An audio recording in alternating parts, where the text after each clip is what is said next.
सवाल यहाँ के अस्मिता का है।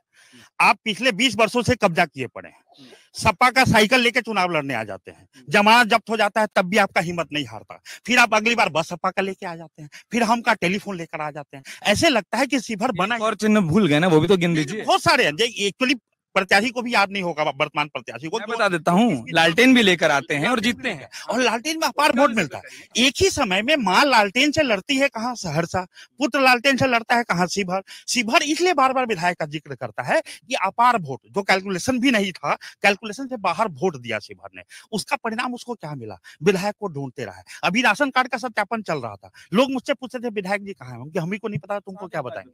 मैं इसमें एक सवाल जोड़ लूं, जब आपकी पार्टी नहीं और आप ही की पार्टी ने उम्मीदवार बनाया था, तब पार्टी को नहीं पता था कि दूर रहते हैं, 5 साल बाद आप लोगों की बात बोलनी पड़ जाएगी। बिल्कुल सही सवाल है आपका। और मैं कहता हूं कि मैं आपको बता दूं, इन्होंने पुल का बात किया, मेरे चेहरे पे पुल की दाढ़ी बढ़ रही है। 6 वर्षों से मैं पुल मांग रहा हूं। मैं किसी नेता से 1 कट्ठा जमीन नहीं मांग रहा अपने लिए, पुल मांग रहा हूं। और पुल मांगते हुए 6 वर्षों से दाढ़ी बढ़ रही है। तो यह पुल जो है नीतीश कुमार की देना है, मतलब ये दाढ़ी जो है नीतीश कुमार की देना है। अब मैं इसलिए मैं किसी पार्टी में नहीं हूँ, मैं आपको बता दूं कि मैं किसी पार्टी में नहीं हूँ। इन्होंने कहा फैसल अली बाहरी था, तो बाहरी था तो 2,65,000 में सिमट दिया गया था। अब भी 2,65,000 में सिमट जाइए। बाहरी होने का मतलब यह होता है कि मेरे घर पे कब्जा है, शिवहर पे कब्जा है। और जब विदेशी कब्जा होगा तो घर का लाठी कमजोर पड़ेगा, तब पड़ोसी का मदद लेंगे कि नहीं लेंगे। पड़ोसी के मदद से विदेशी भगाने का प्रयास कर रहे हैं शिवहर। सवाल बाहरी का नहीं है, सवाल कुर्सी के भूख का है। जहां बेटा का छोटा दुकान विधायक वाला चल नहीं रहा है, वहां मां अगर बड़ा वाला सांसद का दुकान खोलने आ जाए तो सवाल उठता है कि आप ही चुनाव हर बार लड़ेंगे तो खदेड़ दिए जाएंगे। आप ही के लाइन से हमको एक सवाल और मिल जाता है, वो ये कि अपनी लाठी कमजोर इतनी हो गई क्या कि यहाँ कोई उम्मीदवार ना मिला कि पड़ोस की लाठी लेने हो गई।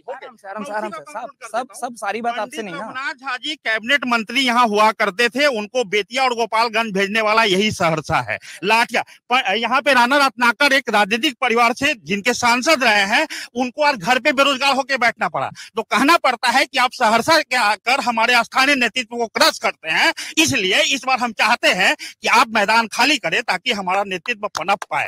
निश्चित रूप से हमारी लाठी कमजोर हो गई है और इस बार हम लोग शिवहर की स्थानीय लाठी को मजबूत करने का प्रयास कर रहे हैं। और यह संदेश है कि विदेशी का कब्जा होगा तो पड़ोसी की मदद से विदेशी को भगाएं।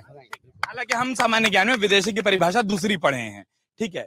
विदेशी की परिभाषा और दूसरे जिले का होना दो एक अंतर हो जाता है। हाँ, आप कहना चाह रहे थे। अरे मत डांटिए, आराम से। सबसे सारा बात है कि देश अनेक जाति और अनेक धर्म और अनेक क्षेत्रों से बनकर बना हुआ है। ये इसे एक करने के लिए सरदार वल्लभ भाई पटेल ने पूरा एक किए हुए थे इनको, तब जाके हमारा देश बना हुआ है।